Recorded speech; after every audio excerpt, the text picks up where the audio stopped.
Hi student. आज हम लोग नाइट्रिक अम्ल के बारे में पढ़ेंगे। तो नाइट्रिक अम्ल का निर्माण सर्वप्रथम ग्लोबर नामक वैज्ञानिक ने 1650 में सोरे अर्थात पोटेशियम नाइट्रेट को सांद्र सल्फ्यूरिक अम्ल के साथ गर्म करके प्राप्त किया था। ग्लोबर नामक वैज्ञानिक ने 1650 में सर्वप्रथम पोटेशियम नाइट्रेट और सांद्र सल्फ्यूरिक अम्ल को गर्म करके अर्थात आसवन करके प्राप्त किया था।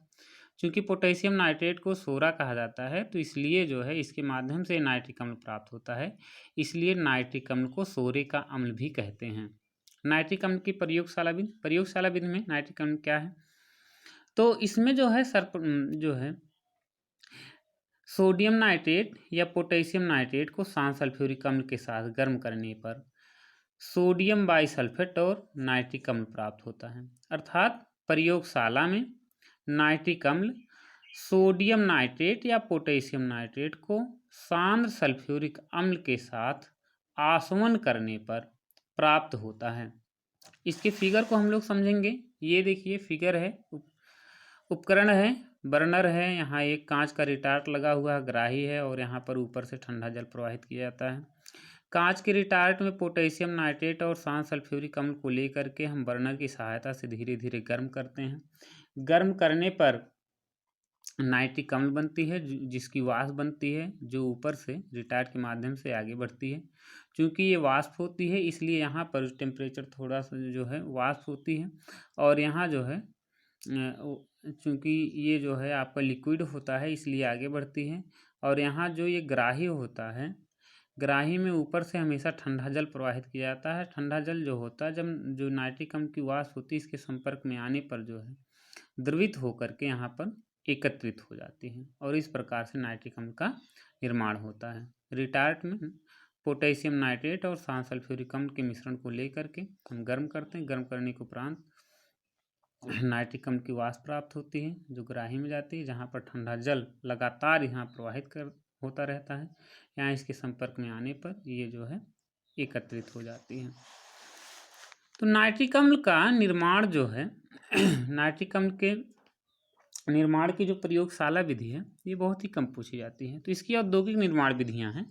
औद्योगिक निर्माण विधि में इसकी दो विधियां हैं, एक है बर्कलैंड और आइड प्रक्रम और दूसरा है ओस्टवाल्ड प्रक्रम। तो बर्कलैंड और आइड प्रक्रम, ओस्टवाल्ड प्रक्रम, तो सर्वप्रथम हम लोग बर्कलैंड और आइड प्रक्रम में के बारे में पढ़ेंगे। ओस्टवाल्ड प्रक्रम बाद में पढ़ेंगे, पहले बर्कलैंड और आइड प्रक्रम पढ़ेंगे। तो बर्कलैंड और आइड प्रक्रम में क्या होता है कि नाइट्रोजन और ऑक्सीजन के मिश्रण को विद्युत भट्ठी में प्रवाहित, इसकी थ्योरी है, सिद्धांत जो है, सिद्धांत में क्या है, नाइट्रोजन और ऑक्सीजन के मिश्रण को विद्युत भट्ठी में प्रवाहित किया जाता है, या जो है हम कह सकते हैं नाइट्रोजन या पूरा या कह सकते हैं कि हम लोग जो है वायु जो होती है वायु को विद्युत आर्क में विद्युत भट्ठी में प्रवाहित करने पर नाइट्रोजन और ऑक्सीजन ये संयुक्त होकर के नाइट्रिक ऑक्साइड का निर्माण करते हैं। इसके बाद जो है और ये जो है ऊष्मा शोषीय क्रिया होती है, यहाँ रिवर्सिबल रिएक्शन ये होता है। नाइट्रिक ऑक्साइड जो है, नाइट्रिक ऑक्साइड ये ऑक्सीजन से पुनः संयोग करके नाइट्रोजन डाइऑक्साइड का निर्माण कर लेती है। नाइट्रिक ऑक्साइड ऑक्सीजन से संयोग करके नाइट्रोजन डाइऑक्साइड का निर्माण कर लेती है। नाइट्रोजन डाइऑक्साइड NO2 ये जल से अभिक्रिया करके H2O से अभिक्रिया करके नाइट्रिक अम्ल का निर्माण करती है। रिएक्शन यहाँ बैलेंस कर देंगे तो यहाँ 3NO2 H2O HNO3 और प्लस NO, फिर जो है नाइट्रिक ऑक्साइड बनता है जो आगे इस प्रकार से प्रोसेस होने पर पुनः जो है नाइट्रिक अम्ल का निर्माण होता रहता है। अब क्रिया देखिए फिर से समझ लेंगे। विद्युत भट्ठी में जो है वायु को भेजा जाता है जहाँ नाइट्रोजन और ऑक्सीजन जो है परस्पर संयुक्त होकर के नाइट्रिक ऑक्साइड का निर्माण करते हैं। नाइट्रिक ऑक्साइड ऑक्सीजन से संयोग करके नाइट्रोजन डाइऑक्साइड का निर्माण करती है। नाइट्रोजन डाइऑक्साइड जल के अणुओं से अभिक्रिया कर या जल से अभिक्रिया कर नाइट्रिक अम्ल का निर्माण करती हैं। फिगर समझेंगे। फिगर देखिए जो है, ये फिगर है इसका, बर्कलैंड और आइड प्रक्रम का ये फिगर है, जिसमें देखिए ये जो है उपकरण है, ये जो है इलेक्ट्रिक आर्क है अर्थात विद्युत भट्ठी है। फिर इसके बाद यहाँ पर कूलर या जो हम कर सकते हैं कंडेंसर शीतलक लगा हुआ होता है। इसके बाद जो है बॉयलर होता है। फिर जो होता है एडसॉर्प्शन जो है इसके बाद जो होता है ऑक्सीडाइजिंग चैम्बर होता है, ऑक्सीकारक कक्ष होता है। लास्ट में जो होता है वो एडसॉर्प्शन टावर लगा होता है, जिसको हम लोग कहते हैं अवशोषक कक्ष कहते हैं। अर्थात जो है विद्युत भट्ठी होती है, शीतलक होता है, बॉयलर होता है और जो है ऑक्सीकारक कक्ष होता है और अंत में क्या बना हुआ होता है, अवशोषक कक्ष बना होता है, अवशोषण कक्ष बना होता है। अब देखिए या अवशोषक कक्ष भी हम कह सकते हैं। यहाँ जो विद्युत भट्ठी होती है, विद्युत भट्ठी में वायु को भेजा जाता है।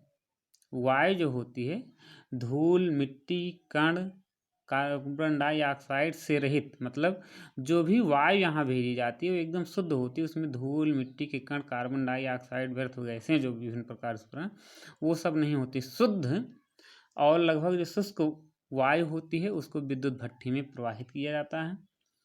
विद्युत भट्ठी इसका जो टेम्परेचर होता है लगभग 3000 डिग्री सेंटीग्रेड के आसपास होता है। तो यहाँ विद्युत भट्ठी में जब वायु आती है तो इसी में नाइट्रोजन और ऑक्सीजन संयुक्त होकर के नाइट्रिक ऑक्साइड का निर्माण करते हैं।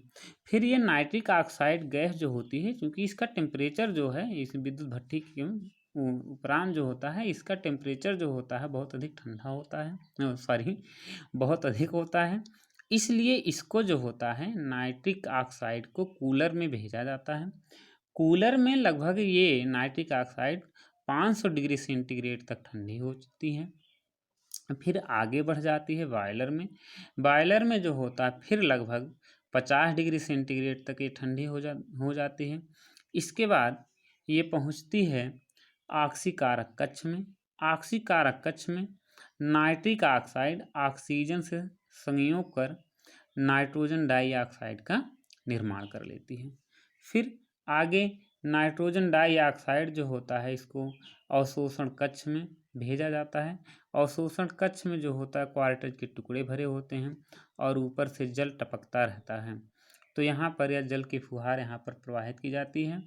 यहाँ आने के उपरांत जो है ये जो नाइट्रोजन डाइऑक्साइड होती, जो जल यहाँ टपकता रहता आता रहता, उससे अभिक्रिया करके नाइट्रिक अम्ल का निर्माण कर लेती है, जिसको यहाँ पर जा कर के नाइट्रिक अम्ल यहाँ एकत्रित किया जाता है।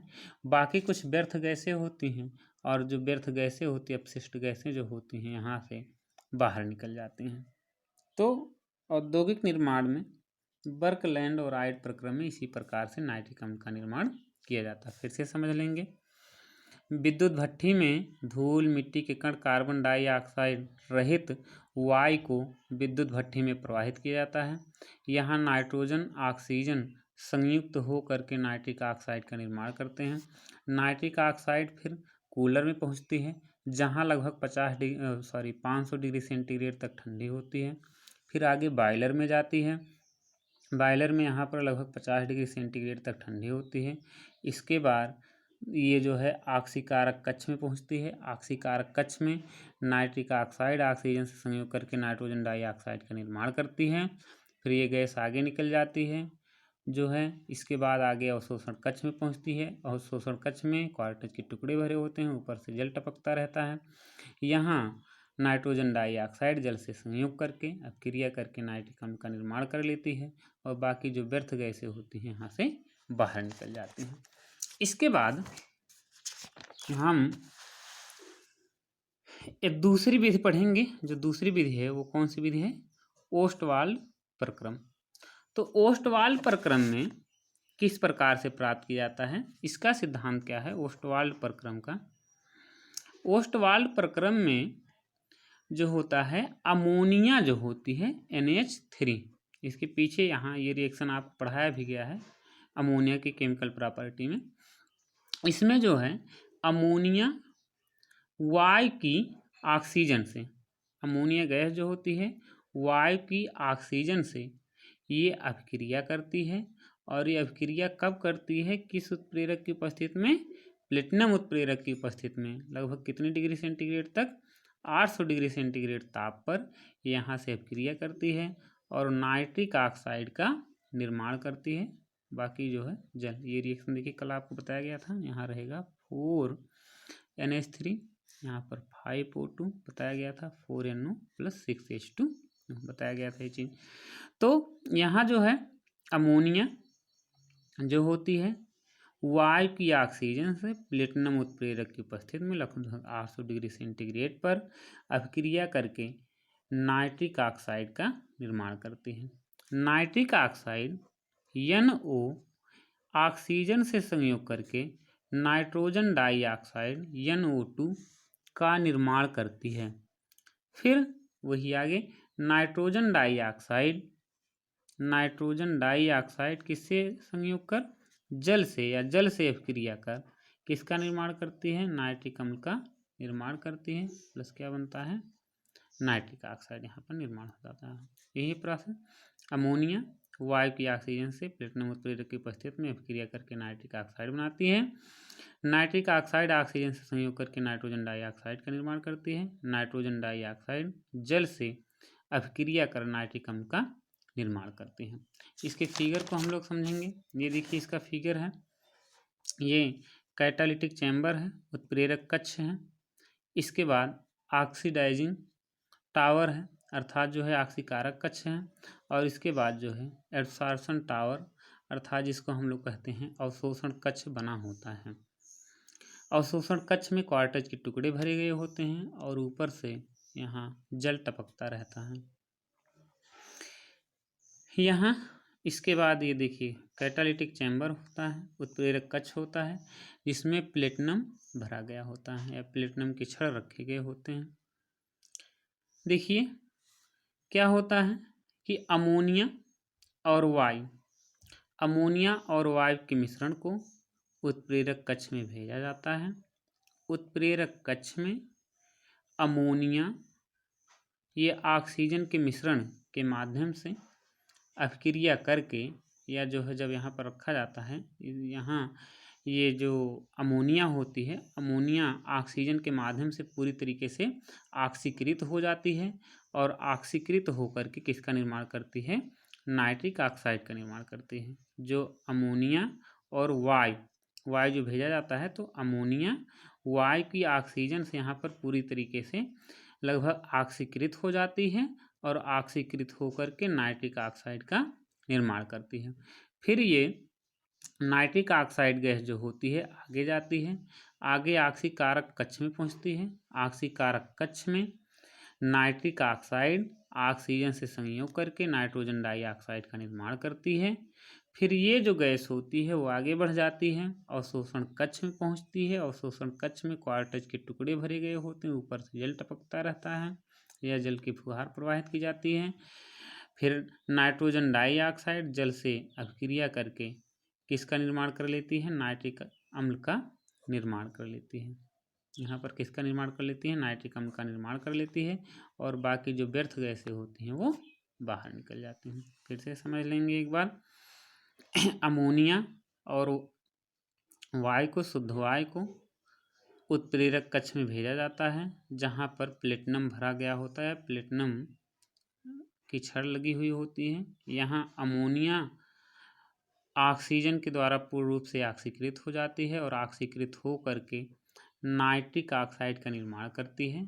फिर ये नाइट्रिक ऑक्साइड आगे बढ़ जाती है, ऑक्सीकारक कक्ष में पहुंचती है। ऑक्सीकारक कक्ष में नाइट्रिक ऑक्साइड ऑक्सीजन से संयोग करके नाइट्रोजन डाइऑक्साइड का निर्माण करती है। फिर नाइट्रोजन डाइऑक्साइड गैस जो होती है वो अवशोषण कक्ष में पहुंचती है जहाँ क्वार्टज के टुकड़े भरे होते हैं, ऊपर से जल टपकता रहता है। नाइट्रोजन डाइऑक्साइड जल से संयोग करके नाइट्रिक अम्ल का निर्माण कर लेती है। बाकी जो व्यर्थ गैसें होती हैं यहाँ से बाहर निकल जाते हैं। इसके बाद हम लोग इसके फिजिकल एवं केमिकल प्रॉपर्टी के बारे में आगे पढ़ेंगे।